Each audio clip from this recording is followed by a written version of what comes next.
সীমান্তে অবৈধ কার্যকলাপের বিরুদ্ধে আবারও বিশেষ অভিযান জেলা পুলিশের। অভিযান চালিয়ে 3 অভিযুক্তকে গ্রেপ্তার করে নদিয়ার ধানতলা এবং গাংনাপুর থানার পুলিশ। পুলিশ সূত্রে জানা গেছে, এর আগে বাংলাদেশের অনুপ্রবেশকারীদের মদতদাতা দালাল চক্রের সাথে জড়িত ছিল ধৃতরা, আর সেই মর্মে আগেই তাদের বিরুদ্ধে মামলা রয়েছে থানায়। এবার গোপন সূত্রে খবর পেয়ে নদিয়ার ধানতলা থানার মনসাহাটি এলাকায় এবং গাংনাপুর থানার পুলখাটি এলাকা থেকে ওই 3 জনকে গ্রেপ্তার করা হয়। বুধবার ধৃত 3 জনকেই তোলা হবে রানাঘাট বিচার বিভাগীয় আদালতে এবং পুলিশি হেফাজতের আবেদন জানানো হবে আদালতে। সীমান্তে অবৈধ কার্যকলাপের বিরুদ্ধে আবারও বিশেষ অভিযান জেলা পুলিশের। অভিযান চালিয়ে 3 অভিযুক্তকে গ্রেপ্তার করে নদিয়ার ধানতলা এবং গাংনাপুর থানার পুলিশ। পুলিশ সূত্রে জানা গেছে, এর আগে বাংলাদেশের অনুপ্রবেশকারীদের মদতদাতা দালাল চক্রের সাথে জড়িত ছিল ধৃতরা, আর সেই মর্মে আগেই তাদের বিরুদ্ধে মামলা রয়েছে থানায়।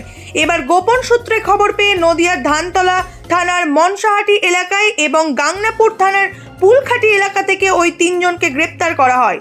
বুধবার ধৃত 3 জনকেই তোলা হবে রানাঘাট বিচার বিভাগীয় আদালতে এবং পুলিশি হেফাজতের আবেদন জানানো হবে আদালতে।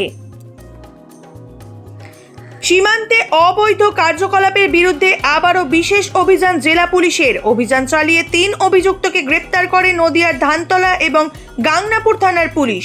পুলিশ সূত্রে জানা গেছে, এর আগে বাংলাদেশের অনুপ্রবেশকারীদের মদতদাতা দালাল চক্রের সাথে জড়িত ছিল ধৃতরা, আর সেই মর্মে আগেই তাদের বিরুদ্ধে মামলা রয়েছে থানায়।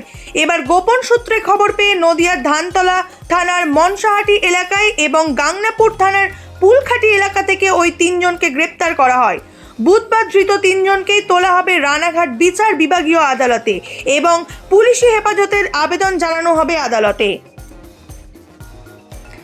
সীমান্তে অবৈধ কার্যকলাপের বিরুদ্ধে আবারও বিশেষ অভিযান জেলা পুলিশের। অভিযান চালিয়ে 3 অভিযুক্তকে গ্রেপ্তার করে নদিয়ার ধানতলা এবং গাংনাপুর থানার পুলিশ।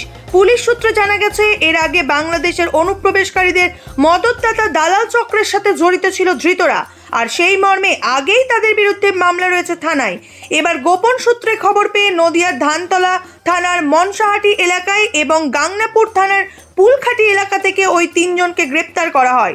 বুধবার ধৃত 3 জনকেই তোলা হবে রানাঘাট বিচার বিভাগীয় আদালতে এবং পুলিশি হেফাজতের আবেদন জানানো হবে আদালতে।